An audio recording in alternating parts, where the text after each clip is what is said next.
bit of housekeeping. I do have a content warning in this session. I will be going over some personal experience of abuse and neglect that individuals have experienced while living in these residential facilities. So there will be mentions of content that may be disturbing, so if you need to excuse yourself at any time, feel free to do so. What is a youth residential facility? Known collectively as the troubled teen industry, these facilities have several different names. Go by boot camp, behavior modification facilities, youth conversion therapy, therapeutic boarding schools, wilderness therapy, or youth residential treatment facilities. These facilities are operated by typically private companies, but also nonprofit or faith-based groups. And the premise to help youth with, these are just some of the laundry list of problems. Problems related to behavior, things like school truancy, behavior at home, problems with parents, acting out, addiction, whether it's with drugs, addictive behavior, eating disorders, sexual orientation, or even gender identities. Regardless of the diagnosis or why the children find themselves in these facilities, they are expected to adhere to the same stringent rules or be harshly punished. These aren't necessarily just for punishment, these are also used as treatment methods in these facilities as well. Again, these are just some of the few of the laundry list of things. I tried to pick some of the less extreme just to kind of keep it okay. Use of isolation, solitary confinement rooms, pretty self-explanatory. Emotional, physical, sexual abuse. Dangerous use of physical, chemical, or even mechanical restraint methods. Forced and excessive exercise. This is beyond, just any sort of like physical therapy or just normal exercise. This is used primarily as a punishment. Forced labor, deprivation of basic needs, water, food, sleep, even education in a lot of the facilities, which is absolutely a necessity for children. Restricted social interactions, or none at all sometimes. Sexual shaming, and for me this is probably the most dangerous at the bottom, is peer hierarchies, where children are responsible for punishing and restraining each other. So basically acting as what some of the facilitators should be doing in the eyes of the facilities. The troubling industry, so it also has a troubling past as well as some statistics. The troubled teen industry itself was started about 60 years ago. However, these type of schools have been around since the late 1800s in the United States. These are just basic figures. A lot of this is speculatory because a lot of these programs do not actually keep track of time in the program or even the amount of people admitted or outgoing. This is an estimation right now of 10,000 that we know of, and these are actually registered, like I said, as nonprofits, faith-based programs. This is an estimation again. This is at any given time, this is just the United States. Anywhere between 100,000 to 200,000 children in the program.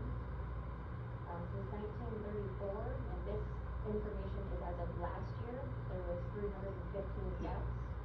I am sad to say that this number has gone up almost by 100 in the past 12 months, which has led to some more attention on this industry. We'll get to that later. Cost per year for a troubled teen industry program.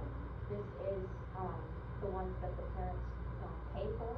These aren't necessarily free. A lot of parents do have to pay, and there is federal aid. You can actually apply for grants and assistance if your insurance doesn't cover, which some insurance does cover this treatment. There are lifelong impacts, just like any sort of trauma. These are very traumatic places to be in.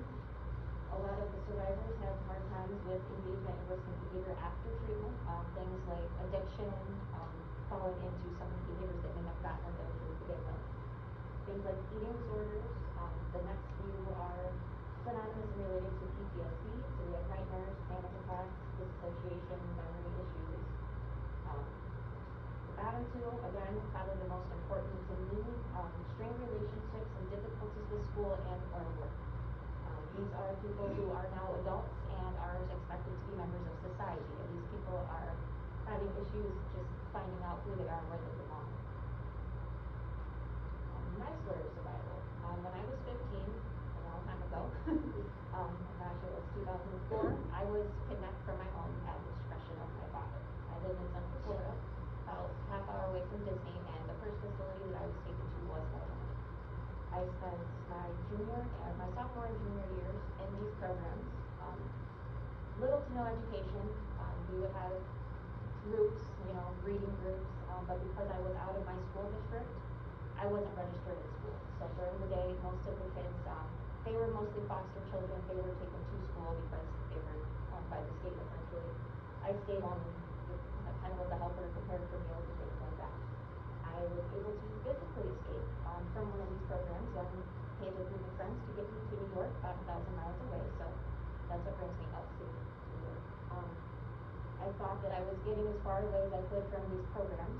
However, I don't know if you've seen in the media, but there is about an hour north of us, a group of survivors has made an excellent documentary on Netflix discussing what has gone on in that facility, and typical for most all these facilities.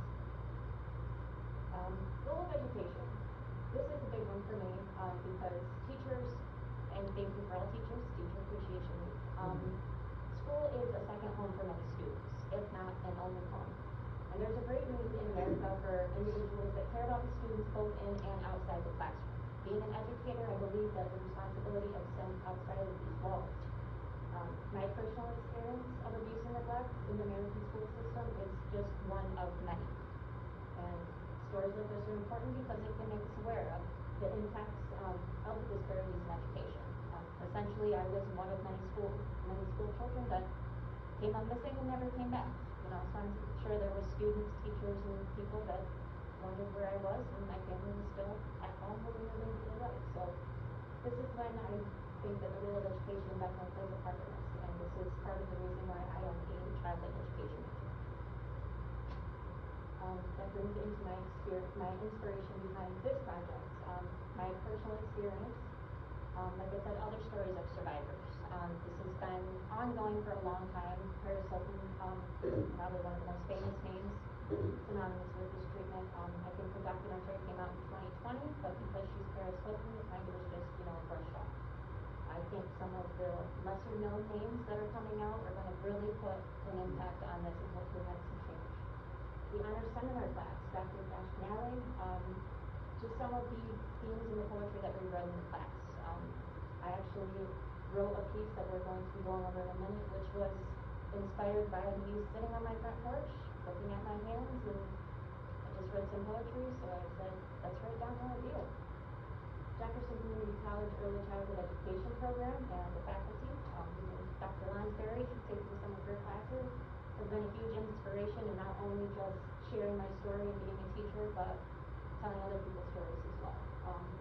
And again, the most important are the youth that are currently in this program and will be, because it's going to take some time, just like every other form of legislation, before we can make some change. This is my poem that I wrote. It's entitled Manus, which in Latin is hands. And I literally was looking down at my hands, and this is how I felt. As I look down, what do I see? Two strong hands in front of me, one for joy and one for pain. From this load, what can I gain? With each new dawn, we have a choice to lift the load and lift a voice. A voice unheard from those often unseen, and silent it echoes our oppression unseen. I use these hands, laying down my ode. I tell the stories to lighten their load. And it spoke to me. I don't even think I stopped from beginning to end, and it was just a conversation I had with myself that here I am an adult, and I didn't become one of the statistics. I am able to not necessarily lift all of the load off of these people, but I am okay in telling my story, telling their story, telling our story. And when people tell their own stories and it doesn't come from someone else, it's the true narrative. And that's what I mean by I tell the stories to lighten the load. So I know I'm not necessarily going to take the load off the shoulders of any of the survivors, but I hope to bring a little bit of feeling that they're not alone. They weren't alone then, and they aren't alone now. And those kids grew up, and now we're adults, and we're the ones that can make the change. This is a comment, one of the comments that stuck to me the most in the program, which is the documentary on Netflix. And it says, you abuse of a child is the business of anyone who knows about it. And this is a big one because people ask, what can I do? First thing, educate yourselves. The documentary is very graphic, I will tell you that. It is very hard to watch, whether you know about the industry, been in the industry, or have nothing to do with it. Is very shocking, especially the fact that it went on an hour north of here, and a lot of the survivors, a lot of the staff members, the school is still physically there. So it is a big, heavy topic. But like I said, and like they said, when everybody knows about it, it is their problem. And as teachers, I feel like there's a lot of responsibility to make sure our kids are okay. Not just make sure the grades are okay, but make sure that they are okay. And now you guys know. So if you didn't know about it, this is going to try to give not too much context because I know it is a very heavy subject.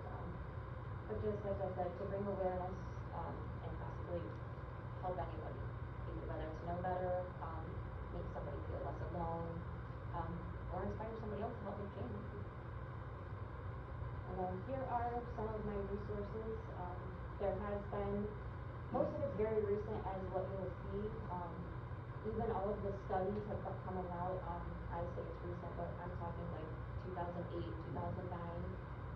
I was in my program in 2004, so it's just now being looked at on a professional level. People are allowed to talk about it, and this year was a very important interview that another student did, who was actually a survivor, and she was giving this was her doctoral dissertation, and she interviewed several members from all over the country, which I thought it was hard to sit here and talk about my poem that I wrote.